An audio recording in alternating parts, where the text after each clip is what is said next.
આજની વાર્તાને સાંભળીને તમારા હોશ ઉડી જશે. મારી નોકરાણી મને રોજ કહેતી કે ડૉક્ટર સાહેબા, નાઇટ શિફ્ટ ન કરો, તમારા ભાગની સજા મારે ભોગવવી પડે છે. તે શું કહેતી તે મને સમજાતું નહીં. એક દિવસ મારી તબિયત ખરાબ હતી એટલે મારી જગ્યાએ બીજે કોઈને ડ્યુટી આપીને હું અચાનક ઘરે વહેલી આવી અને મારા રૂમમાંથી ચીસોનો અવાજ આવતો હતો. પતિ ઘરે ન હતા, પરંતુ જ્યારે રૂમનો દરવાજો ખોલતા જે દ્રશ્ય જોયું તે જોઈને મારો આત્મા કંપી ઉઠ્યો.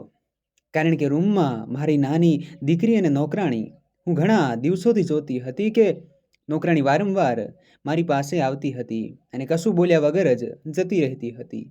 કદાચ તે મારી સાથે કંઈક વિશે વાત કરવા માંગતી હતી. મેં તેને 3-4 વાર આમ કરતા જોઈ ત્યારે મેં તેને પૂછ્યું કે તમે કંઈક વિશે વાત કરવા માંગો છો? મેં એવું વિચાર્યું હતું કે કદાચ તેને પૈસાની જરૂર હશે, કારણ કે ઘણીવાર ગરીબ લોકોની પૈસાની જ સમસ્યા હોય છે. તેથી મેં તેને પૂછ્યું કે તેને પૈસાની જરૂર છે, તો તેને કહ્યું, ના, મને પૈસાની જરૂર નથી, પણ મારે તમારી સાથે બીજી કોઈક વાત કરવી છે. હું તેના ચહેરા પર ચિંતાની રેખાઓ સ્પષ્ટ જોઈ શકતી હતી. મેં તેને કહ્યું કે મને પણ હોસ્પિટલ માટે મોડું થઈ રહ્યું છે. તો સુમિત્રા કહેવા લાગી કે હું તમને માત્ર એટલું જ કહેવા માગું છું કે તમે નાઇટ શિફ્ટ ન કરો. મેં ગુસ્સાથી તેની તરફ જોયું, કારણ કે મારે નાઇટ ડ્યુટી ન કરવી જોઈએ એવું કહેવાનો તેનો શું અર્થ છે? આખરે મને આ સલાહ આપનારી તે કોણ હતી? તે મને ગુસ્સે જોઈને કંઈ બોલ્યા વગર ઝડપથી ત્યાંથી નીકળી ગઈ. મેં વિચાર્યું કે કદાચ મારા ગયા પછી તેને ઘરે વધુ કામ કરવું પડતું હશે, એટલા માટે તે આવું કહી રહી છે. આમ પણ ઘણા સમયથી તેનું વર્તન તો બદલાઈ ગયું હતું. તેથી મેં વિચાર્યું કે મારે તેના પર નજર રાખવી જોઈએ અને તેના મનમાં શું ચાલી રહ્યું છે તેના પર નજર રાખવી જોઈએ. તે દિવસે હું હોસ્પિટલ ગઈ. આમ તો માત્ર હું દિવસની ડ્યુટી કરતી હતી, પરંતુ છેલ્લા 4 વર્ષથી હું નાઇટ શિફ્ટ કરતી હતી અને મને નાઇટ ડ્યુટીમાં કોઈ સમસ્યાનો સામનો કરવો પડ્યો ન હતો, કારણ કે હવે મારા બાળકો મોટા થઈ ગયા હતા અને કોઈ પણ રીતે મેં સુમિત્રાને આખા સમયની નોકરી આપી દીધી હતી કે તે દિવસ રાત અમારા ઘરે જ રહેશે અને મારા પતિ પણ સાંજે ઘરે જ હતા. તેથી મને ચિંતા ન હતી, પરંતુ છેલ્લે કેટલાક દિવસોથી મને સુમિત્રા વિશે વિચિત્ર વિચારો આવવા લાગ્યા કે કદાચ તે મારી પીઠ પાછળ કંઈક ખોટું કરી રહી છે. હું ઘણી વાર મારી આસપાસની સ્ત્રીઓ પાસેથી સાંભળતી હતી કે જે સ્ત્રી તેની નોકરાણીના હાથમાં પોતાનું ઘર છોડીને નોકરી કરે છે, તો પછી તેનો પતિ તેની નોકરાણી સાથે ગુપ્ત રીતે અફેર ચલાવે છે. અને જ્યારથી મેં આ સમાચાર સાંભળ્યા હતા, મને કોઈ પણ ક્ષણે શાંતિ મળતી ન હતી. એક તરફ મને મારા પતિ પર પૂરો વિશ્વાસ હતો કે મારા પતિ મારી સાથે હું કંઈ નહીં કરી શકે, અને મને નોકરાણી પર વિશ્વાસ હતો કારણ કે તે ખૂબ જ સારી સ્ત્રી છે. પરંતુ પછી વિચાર્યું કે કોઈને બદલતા કેટલો સમય લાગે છે. તેથી મેં મારા પતિ અને નોકરાણી પર નજર રાખવાનું નક્કી કર્યું. હું સવારના મોડે સુધી સૂતી રહેતી એટલે મારા પતિ સુમિત્રા દ્વારા તૈયાર કરેલો નાસ્તો કરીને જતા રહેતા. મેં વિચાર્યું કે મારે જાતે જ વહેલું ઉઠવું જોઈએ અને તેમને નાસ્તો બનાવી આપવો જોઈએ. પણ આખી રાત કામ કર્યા પછી હું ખૂબ થાકી જતી અને એવું બનતું કે હું જ 6 વાગ્યે ઘરે પાછી આવતી ત્યારે હું ગાઢ નિંદ્રામાં પડી જતી અને ફરી ઉઠવાનું મન થતું નહીં. 6 વાગ્યે સૂઈ ગયા પછી હું બપોરે 2 વાગ્યે જાગી જતી અને જમ્યા પછી હું મારા પ્રાઇવેટ ક્લિનિકમાં બેસતી, કારણ કે હોસ્પિટલની નોકરી સિવાય મેં એક ખાનગી ક્લિનિક પણ બનાવ્યું હતું, જે ગરીબોને મદદ કરવા માટે હતું. હું લોકોની સારવાર મફતમાં કરતી હતી. ક્લિનિકમાંથી આવ્યા પછી સાંજની ચા પીને હું હોસ્પિટલ જતી. ક્યારેક મારા પતિ મને ફરિયાદ કરતા કે તે તારું જીવન એટલું વ્યસ્ત બનાવી દીધું છે કે તને મારા માટે પણ ટાઈમ નથી. છેવટે હું પણ તારી જરૂરિયાત અનુભવું છું. પરંતુ મારા પતિ ખૂબ સારા હતા. હું તેમને ખૂબ જ ઝડપથી મનાવી લેતી હતી. જીવન આમ જ ચાલતું હતું. પણ એક દિવસ ફરી સુમિત્રા મારી પાસે આવી અને કહેવા લાગી, મેડમ, જો તમે મારી વાત સાંભળો છો તો તમે દિવસ દરમિયાન તમારી નોકરી કરો તમારા કામની સજા મને ભોગવવી પડે છે. આ વખતે તે ખૂબ જ ગુસ્સામાં બોલી રહી હતી અને તેની વાત પૂરી કરીને તે ત્યાંથી જતી રહી હતી. તે પછી હું વિચારવા લાગી કે તે શું કહેવા માંગે છે. શું તે મારા પતિ વિશે વાત કરે છે? પણ પછી મેં વિચાર્યું કે ના, આવું ના થઈ શકે. પણ મારે આ જાણ કરવી પડશે કે તે મને રાતે ડ્યુટી કરવાની ના કેમ પાડે છે. હું એક ડૉક્ટર હતી અને મેં આખી જિંદગી પ્રામાણિકતાથી કામ કર્યું હતું અને ક્યારેય કોઈની પાસેથી ઉપકાર લીધો ન હતો. હોસ્પિટલના સ્ટાફે મને જે પણ ફરજ સોંપી તે મેં ખુશીથી સ્વીકારી અને પૂરી સમર્પણ સાથે બજાવી. મેં હજુ નાઇટ શિફ્ટની વાત કરી હતી અને કહ્યું હતું કે હું નાઇટ ડ્યુટી કરીશ, મને કોઈ સમસ્યા નથી અને હવે હું તેને અચાનક છોડી શકતી નહીં, કારણ કે મારી વાત ખરાબ થઈ જતી. હું આટલા વર્ષોથી સખ્ત મહેનત કરતી હતી અને તેથી જ હું મારા શબ્દોની ફરતી ન હતી. સમગ્ર સ્ટાફને મારામાં ઘણો વિશ્વાસ હતો, પણ હું મારું ઘર આ રીતે તોડવા માંગતી ન હતી. તેથી મને લાગ્યું કે મારે કંઈક કરવું જોઈએ. સુમિત્રા છેલ્લા 1 વર્ષથી મારા ઘરે કામ કરતી હતી.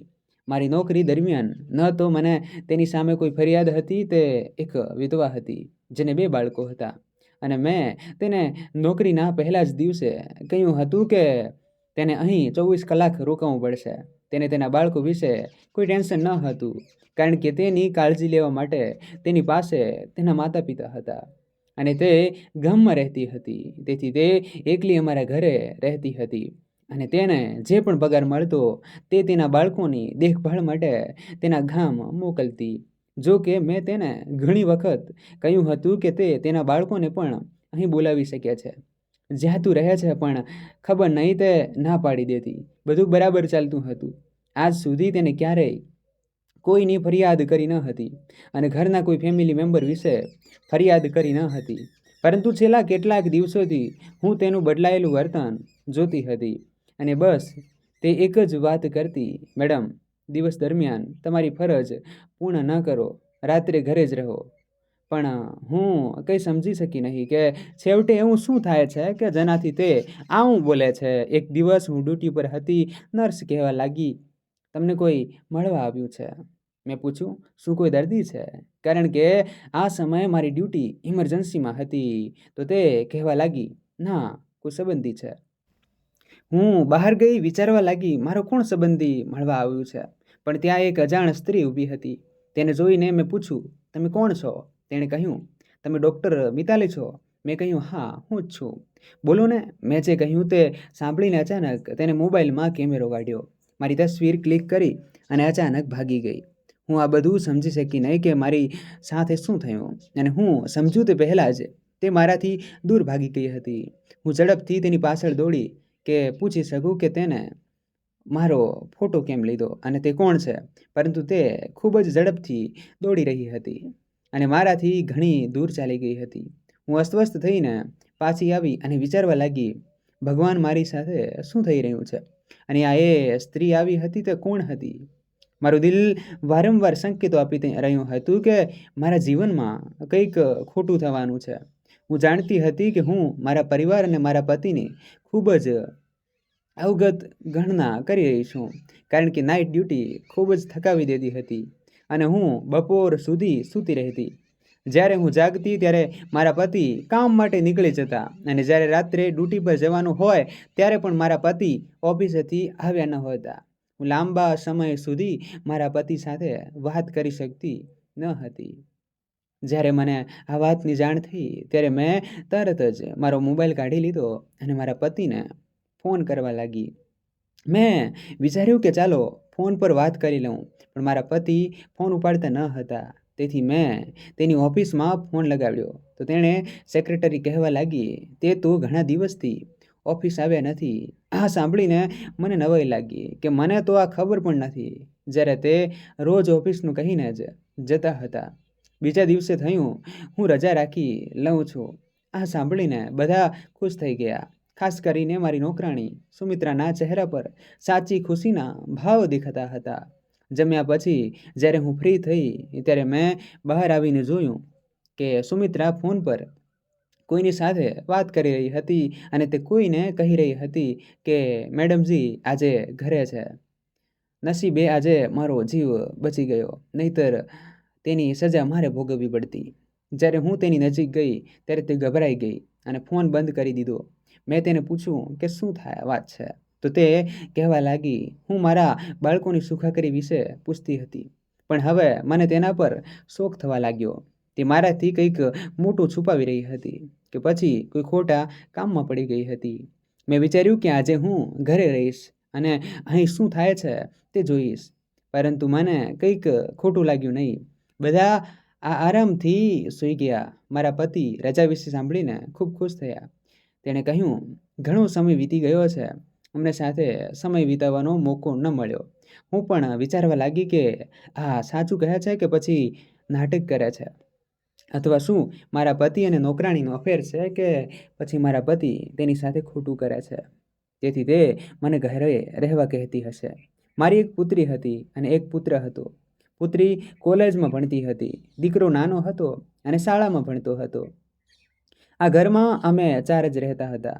તેથી જ મેં સુમિત્રા સિવાય બીજા કોઈને ક્યારેય નોકરીએ રાખ્યા ન હતા. અને આમ પણ મેં મારા પરિવારને 1 કે 2 વાર પૂછ્યું કે તમારે કોઈ નોકરાણી રાખવી છે. ત્યારે તેમણે સુમિત્રાના ખૂબ વખાણ કર્યા. તો મને થયું તેમને કોઈ તકલીફ નથી તો પછી મને પણ શું તકલીફ છે. પરંતુ છેલ્લા કેટલાક દિવસોથી હું જોઈ રહી હતી કે સુમિત્રા અને મારી પુત્રી રિયા દરેક સમયે એકબીજા સાથે ખૂબ પ્રેમથી રહેતા. ક્યારેક રિયા તેની કમર પર અડતી તો ક્યારેક તે ઊભી રહેતી અને એના ગાલ પર પ્રેમ કરતી. હું વિચારતી કે રિયા આખરે સુમિત્રાને આટલો બધો પ્રેમ કેમ કરે છે. હું એ પણ જોઈ રહી હતી કે રિયા તેની નજીક જવાનો પ્રયત્ન કરતી, તે તેને પ્રેમ કરવાનો પ્રયત્ન કરતી, પણ સુમિત્રા દૂર ભાગી જતી હતી. તે દિવસે મેં આખો દિવસ અને રાત ઘરે વિતાવી. હું હોસ્પિટલ ગઈ ન હતી અને ક્લિનિક પર પણ બેઠી ન હતી, પણ મને કંઈ પ્રોબ્લેમ દેખાઈ ન હતી. એ સિવાય કે મારી દીકરી રિયા સુમિત્રાની ખૂબ નજીક જવાનો પ્રયત્ન કરતી હતી. પરંતુ મેં એ હકીકતને નજરઅંદાજ કરી કે સુમિત્રા આખો દિવસ ઘરે હોય છે, તેથી તેની સાથે તેનું દિલ લાગી ગયું હશે, બીજું કંઈ નથી. ઘરે રહીને મેં જોઈ લીધું હતું કે કંઈક ગડબડ નથી, પણ હું અંદરથી ચીડાઈ ગઈ હતી. મને લાગતું હતું કે સુમિત્રા તેનું નાટક ક્યારે પૂરું કરશે. એ જ વિચારીને મેં મારા નિત્યક્રમ મુજબ બીજા દિવસે ફરીથી મારી નાઇટ ડ્યુટી ચાલુ કરી. 2 દિવસ પછી હું સવારે વહેલી જાગી ગઈ, કારણ કે મારે સાંજે એક મિત્રના જન્મદિવસની પાર્ટીમાં હાજરી આપવાની હતી. તેથી મેં તેના માટે ભેટ લાવવાનું વિચાર્યું. એમ વિચારીને હું બજારમાં ગઈ, પણ રસ્તા પર સામેનું દ્રશ્ય જોઈને હું ઊભી રહી ગઈ, કારણ કે મારા પતિ એક હોસ્પિટલની અંદર જતા હતા અને તેને હોસ્પિટલ જવાની શું જરૂર હતી. તેને તો કોઈ સમસ્યા ન હતી, તેથી હું પણ તેની પાછળ હોસ્પિટલ ગઈ. તે એક રૂમની અંદર ગયા હતા. મેં બારીમાંથી અંદર જઈને જોયું કે તે એક મહિલાને પૈસા આપી રહ્યા હતા. હું તે મહિલાને ઓળખી શકી ન હતી, કારણ કે તેની પીઠ મારી તરફ હતી. તે એ સ્ત્રીને પૈસા આપી અને તેનો હાથ મિલાવીને મારા પતિ ઝડપથી બહાર નીકળી ગયા. ત્યારબાદ મહિલાએ કોઈને ફોન કર્યો હતો અને થોડીવાર પછી જે મહિલા આવી હતી તેને જોઈને હું આંખો ઝબકાવવાનું ભૂલી ગઈ હતી, કારણ કે તે મહિલા બીજું કોઈ નહીં પણ સુમિત્રા હતી. તે મહિલાએ સુમિત્રાને પૈસા આપ્યા. સુમિત્રાએ તેમનો આભાર માન્યો અને ત્યાંથી નીકળી ગઈ. પણ આ બધું શું હતું મને કંઈ ખબર ન હતી. પહેલાં મારા પતિએ તે અજાણી મહિલાને પૈસા આપ્યા અને પછી તે અજાણી મહિલાએ તે પૈસામાંથી કેટલાક પૈસા સુમિત્રાને આપ્યા. આ બધું શું હતું મને તો કંઈ સમજાતું ન હતું. પણ જ્યારે તે મહિલા મારી તરફ વળી તો હું ચોંકી ગઈ, કારણ કે હું એ સ્ત્રીને કેવી રીતે ભૂલી શકું. આટલા દિવસો વીતી ગયા પછી પણ તેનો ચહેરો મારા મગજમાં ફિટ થઈ ગયો હતો, કારણ કે આ તે મહિલા હતી જે તે દિવસે મારો ફોટો લઈને ભાગી ગઈ હતી. તેને મારા પતિ સાથે શું સંબંધ હતો. મેં વિચાર્યું કે હું હમણાં જઈને તેને પૂછીશ, પરંતુ હું તેની પાસે જાઉં તે પહેલાં તેની પાસે બીજો પુરુષ આવ્યો અને તે વાતો કરતી ચાલી ગઈ. આ બધું જોયા પછી હવે મને ખાતરી થઈ ગઈ કે ચોક્કસ મારી વિરુદ્ધ કોઈ ઊંડી સાજિશ થઈ રહી છે. અને આમાં મારા પતિ અને મારી નોકરાણી સુમિત્રા પણ સામેલ હતા. મેં નક્કી કર્યું હતું, આજે હું બંનેને રંગે હાથે પકડીશ. હું નાઇટ ડ્યુટી માટે જવાની હતી. ત્યાં સુધીમાં મારા પતિ પણ ઘરે આવી ગયા હતા અને મને કહેવા લાગ્યા હતા, હું પણ તારી સાથે જ નીકળી જઈશ. મારા પતિએ કહ્યું, મારે કોઈ કામ માટે શહેરની બહાર જવું છે. એ સાંભળીને મને ચિંતા થઈ કે જો તે પણ ઘરની બહાર જશે તો હું તેમને રંગે હાથે કેવી રીતે પકડીશ. પણ પછી મેં વિચાર્યું, વાંધો નહીં, આજે નહીં તો કોઈ બીજા દિવસે હું સત્ય જાણીને જ રહીશ. હોસ્પિટલમાં પણ હું આ જ વિચારતી હતી. જ્યારે મને સખત માથાનો દુખાવો થવા લાગ્યો. મારી ખરાબ તબિયત જોઈને ગ્રાઉન્ડમાં આવેલા ડૉક્ટરે કહેવાનું શરૂ કર્યું, મને લાગે છે કે તમે આજે નાઇટ ડ્યુટી આપી શકશો નહીં, તેથી તમારે ઘરે જવું જોઈએ. તેથી મેં મારી જગ્યાએ બીજા ડૉક્ટરને ડ્યુટી આપી અને ઘરે જાણ કર્યા વગર ઘરે આવી હતી. આજ પહેલાં હું ક્યારેય રાત્રે અચાનક ઘરે આવી ન હતી. દરવાજો બંધ હતો. મેં વિચાર્યું કે મારે આ લોકોને ઝઘડવા કરતાં મારી પાસે બીજી ચાવી છે, તેનાથી દરવાજો ખોલું છું. અંદર પ્રવેશતાં જ મને ખબર પડી કે કદાચ મારા પતિ હજી ઘરે નથી આવ્યા. તેની કાર ઘરે ન હતી. ત્યારે અચાનક મને અવાજ સંભળાયો. આ ઉપરથી અવાજ આવી રહ્યો હતો. હું ઉપરના માળે દોડી તો અવાજ મારી દીકરીના રૂમમાંથી આવી રહ્યો હતો. હું આગળ વધી અને તરત જ દરવાજો ખોલ્યો તો સામેનું દ્રશ્ય જોઈને મારી પોતાની ચીસ નીકળી ગઈ. મેં જોયું કે મારી દીકરી મારી નોકરાણીને ખરાબ રીતે મારતી હતી અને આ અવાજ પણ મારી નોકરાણી સુમિત્રાનો જ હતો. મેં ઝડપથી આગળ વધીને તેને હટાવી તો તે પણ પરેશાન થઈ ગઈ. મને જોઈને સુમિત્રા ઝડપથી મારી નજીક આવી અને મારી પાછળ સંતાઈ ગઈ.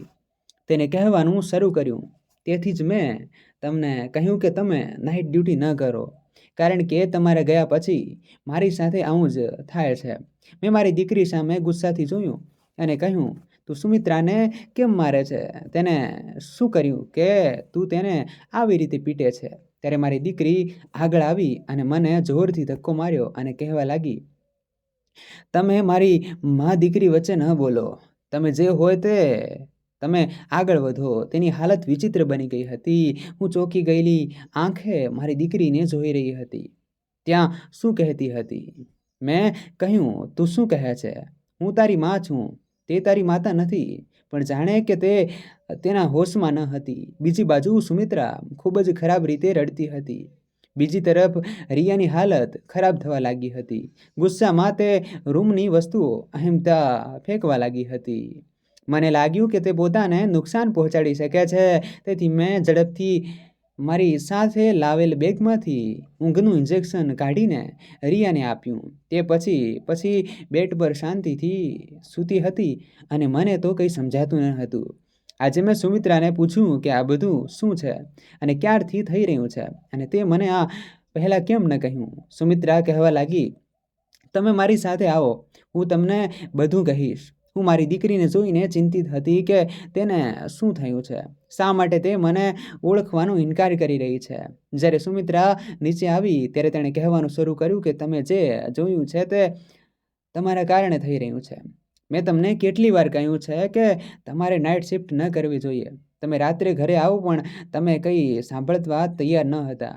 તમને યાદ છે કે છેલ્લી વાર ક્યારે તમે તમારા બાળકો સાથે બેઠા હતા અને તેમને પ્રેમ કર્યો હતો અથવા કે તેમની સાથે દિલથી વાતચીત કરી હતી? તેની વાત સાંભળીને હું એક ક્ષણ માટે મૌન બની ગઈ, કારણ કે તે સાચું કહેતી હતી. હું નાનપણથી જ ડૉક્ટર બનવા માંગતી હતી. મને ડૉક્ટર બનવાનો ઘણો શોખ હતો. તેથી લાંબા સમય પછી મેં મારો પોતાનો શોખ પૂરો કર્યો. મારા પતિ ખૂબ જ સરસ હતા અને મારા શોખ વિશે સારી રીતે જાણતા હતા. તેથી તેઓએ મને લગ્ન પછી પણ ભણાવવાથી રોકી ન હતી અને બાળકો થયા પછી પણ તેઓએ મને કામ કરવા દીધું અને મારા બાળકોની પરવરિશ નોકર કરતા હતા. મેં પણ મારા બાળકોને સમય આપવાનો પૂરો પ્રયાસ કર્યો, પરંતુ એક ડૉક્ટર હોવાને કારણે મારા પર ઘણી જવાબદારીઓ હતી. હું મારો મોટા ભાગનો સમય હોસ્પિટલમાં પસાર કરતી હતી, પરંતુ તેમ છતાં મેં હંમેશા મારા બાળકોને સારો ઉછેર અને સારું શિક્ષણ આપવાનો પ્રયાસ કર્યો. જો કે હું તેને વધુ સમય આપી શકત ને, પરંતુ તેનો અર્થ એ નથી કે મેં તેમના પર ધ્યાન આપ્યું નથી અને તેમને પ્રેમ કર્યો નથી. સુમિત્રાએ કહેવાનું શરૂ કર્યું કે તમારા વર્તનથી રિયા ધીરે ધીરે ડિપ્રેશનનો શિકાર બની રહી છે. તેને તેના માતા પિતાના પ્રેમની સખ્ત જરૂર હતી, જે તેને મળી રહ્યો ન હતો, કારણ કે તેના માતા પિતા પાસે તેના માટે સમય નથી. પરંતુ તે નાની છે, કોલેજમાં ખરાબ સંગત, સમય સંગતમાં પડીને ખોટી આદતોનો શિકાર બની ગઈ છે. તેને માતાના પ્રેમની જરૂર છે, જે તેને મળી રહ્યો નથી. તેથી તે ડિપ્રેશનનો શિકાર બની ગઈ છે. તેથી તે તેની અંદરનો ગુસ્સો મને મારી અને કાઢે છે, કારણ કે તે સમયે તેને લાગે છે કે હું તેની માતા છું અને તે ક્યારેય તમારી સામે કોઈ દોષ રાખવા સક્ષમ નથી, તમને કંઈ બોલી શકતી નથી. તેથી તે મને તેની માતા માનીને મારા પર પોતાનો ગુસ્સો ઠાલવે છે. પછી જ્યારે સવાર પડે છે તો તે મારી પાસે માફી માગે છે, સાથે મને ઘણા પૈસા પણ આપે છે, જેથી હું તમને કંઈ ન કહું. મેડમ, હું ગરીબ છું, મા બાપ અને બાળકોનું પેટ ભરું છું. તમારી દીકરી મને સવારે પૈસા આપતી ત્યારે હું ભૂલી જતી હતી કે મને રાત્રે કંઈક તકલીફોનો સામનો કરવો પડ્યો હતો. એક દિવસ જ્યારે રિયા મારી પાસે માફી માંગતી હતી અને મને પૈસા આપવા લાગી, ત્યારે મેં રિયાને કહ્યું, તું મને બહુ તકલીફ આપે છે. મારે તમારા પૈસા નથી જોઈતા. હું તારી બધી હરકતો તારી માતાને કહીશ અને જ્યારે તારી માતા તને પાગલખાને છોડશે ત્યારે તારી અક્કલ ઠેકાણે આવશે. પાગલખાનાનું નામ સાંભળીને તે ડરી ગઈ અને તેણે મને ધમકી આપવાનું શરૂ કર્યું કે જો તું મારી માતાને કંઈ કહીશ તો હું તારો જીવ પણ લઈ લઈશ. રિયા માનસિક રીતે બીમાર થઈ ગઈ હતી. ધીમે ધીમે તેને પાગલખાનાના આંચકા પણ આવવા લાગ્યા. તેથી જ હું ડરી ગઈ અને તમને કશું કહ્યું નહીં. હું તમને બધું જ ખુલ્લેઆમ કહી ન શકી, પણ એટલું જરૂર કહેતી કે તમે ઘરે જ રહો. મેં સુમિત્રાને પૂછ્યું, સુમિત્રા, આ બધું ક્યારથી કરી રહી છે? સુમિત્રાએ મને કહ્યું કે મેડમજી, આ છેલ્લા 1 વર્ષથી ચાલે છે. રિયાનો મારા પ્રત્યેનો ગુસ્સો એવો જ છે, ક્યારેક આગ તો ક્યારેક પાણી, ક્યારેક લાડ અને પ્રેમ કરે છે તો ક્યારેક તે તેનો બધો ગુસ્સો મારા પર ઠાલવી દે છે. તો ક્યારેક તે મને આખી રાત તેનું મનપસંદ ખોરાક બનાવડાવી મારા હાથથી ખાય છે અને કહે છે, મારી માં બનવાનું નાટક કરો. જેમ એક માતા તેના બાળકોને જે સુખ આપે છે તે બધું તેને આપો. અને જો હું તેની જીદ પૂર્ણ કરવાની ના પાડું તો તે ખૂબ ગુસ્સે થઈ જાય છે અને મને મારવા લાગે છે. સુમિત્રાની વાત સાંભળીને હવે મને સમજાયું કે તે કેમ કહેતી કે મારે તમારા ભાગની સજા ભોગવવી પડશે. કારણ કે કદાચ મારા માટે જે રિયાનો ગુસ્સો હતો તે આ સુમિત્રા પર ગાઢતી હતી. પણ એ સ્ત્રી જેણે મારો ફોટો લીધો તેનું મારા પતિ સાથે શું ચક્કર હતું? આ સુમિત્રા સિવાય બીજું કોઈ કહી શકતું ન હતું. મેં તરત જ તેને પૂછ્યું અને તે કહેવા લાગી, મેડમ, તમે મારું કંઈ પણ સાંભળવા તૈયાર ન હતા. તેથી મેં તમારી દીકરીની જે પણ સ્થિતિ હતી તે તમારા પતિને કહી. તેને એક ડૉક્ટર સાથે વાત કરી અને ડૉક્ટરને તેની દીકરીની આખી સ્થિતિ વિશે જણાવ્યું અને ડૉક્ટરને પણ વિનંતી કરી કે કૃપા કરીને મારી પુત્રીને સાજી કરો. તમારા પતિ ઈચ્છતા ન હતા કે તમને આખું સત્ય ખબર પડે અને તમે પોતાને દોષી માનો. તે મહિલા એક સાયક્રેટિક્સ હતી. તમારા પતિએ તેને હાથ જોડીને વિનંતી કરી હતી કે મારી પત્નીને આ અંગે કંઈ ખબર ના પડે, કારણ કે તે પોતે પણ એક ડૉક્ટર છે અને રાત દિવસ લોકોની સેવા કરે છે. હું ઈચ્છું છું કે મારી પત્ની આ બધું જાણે તે પહેલાં મારી દીકરી સારી થઈ જાય. તમારા પતિએ તેને તમારી હોસ્પિટલનું સરનામું આપી દીધું હતું અને તે દિવસે પણ તમારા પતિ ડૉક્ટરને તેની ફી ચૂકવતા હતા અને તેને મને તેના ક્લિનિક પર બોલાવી હતી અને તેણે મને તમારી પુત્રી વિશે થોડા પ્રશ્નો પૂછ્યા હતા. તેથી તે દિવસે તેને મને થોડા પૈસા પણ આપ્યા. તે દિવસે તમે અમને જોયા જ હશે. એક દિવસ તે ડૉક્ટરે મને કહ્યું કે મેં તમારી માલિકના કેટલાક ફોટા લીધા છે. મને નવાઈ લાગી જ્યારે મેં ડૉક્ટરને પૂછ્યું કે તેને તમારી તસવીર કેમ લીધી, તો તેને કહ્યું કે હું તમારી માલિકનને શકમાં નાખવા માગું છું. જો તેને શંકા હશે તો તે તેના ઘર તરફ ધ્યાન આપશે અને તેના બાળકો પર પણ ધ્યાન આપશે. તો તેને લાગશે કે તેના ઘરમાં ચોક્કસ કોઈ પ્રકારની ખીચડી બનાવવામાં આવી રહી છે અને તે તેના ઘર તરફ ધ્યાન આપવાનું શરૂ કરશે. હું તમારી માલિકને બધું કહી શકતી નથી કારણ કે તમારા માલિકે મને કંઈ પણ કહેવાની મનાઈ કરી છે. પણ આવી શંકામાં તે ઓછામાં ઓછું તેના બાળકો પર તો ધ્યાન આપશે. સુમિત્રાની વાત સાંભળીને હું બધું સમજી ગઈ. મારું માથું શરમમાં ઝૂકી ગયું. મારા શોકમાં મેં મારા બાળકો અને મારા પરિવારની અવગણના કરી. મારી પાસે 2 બાળકો હતા અને તેમનો કેવી રીતે ઉછેર થયો તે અંગે મને કોઈ વિચાર ન હતો. મારી દીકરી શરૂઆતથી જ પોતાનામાં મગ્ન હોવાને કારણે મેં તેના પર ધ્યાન આપ્યું નહીં. પણ મને શું ખબર આનો આવો અંજામ આવશે. તે સમયે મને સમજાયું કે આપણે માતા પિતાએ આપણા કરિયરમાં એટલું પણ બિઝી ન થવું જોઈએ કે આપણે આપણા બાળકોને ભૂલી જઈએ. મારા પતિ મને ખૂબ પ્રેમ કરતા હતા, તેથી તે ઈચ્છતા ન હતા કે હું પસ્તાવોથી ભરાઈ જાઉં અને તેથી જ તે આ બધું એકલા સંભાળતા હતા. પણ હું સમજી ગઈ કે કદાચ તે ડૉક્ટર હોવા ઉપરાંત મારે મારી ભૂમિકા પણ નિભાવવી પડશે. મેં થોડો સમય રજા લીધી જેથી હું મારા બાળકોને ઘરે સમય આપી શકું અને અમે બધાએ મળીને મારી દીકરીને ઠીક કરી અને મેં પણ તે દિવસ પછી કે ડે ડ્યુટી જ કરી, સવારે 10થી સાંજના 4 વાગ્યા સુધી, જેથી હું મારા બાળકોને સમય આપી શકું. તો મિત્રો, કૃપા કરીને એક સુંદર કોમેન્ટ કરો. તમારી એક સારી કોમેન્ટથી અમને ખૂબ ખુશી મળે છે, જેથી અમે તમારા માટે વધુ સારી વાર્તાઓ લાવી શકીએ. અને લાઇક, શેર, સબસ્ક્રાઈબ જરૂરથી કરજો. બધાનો દિલથી આભાર.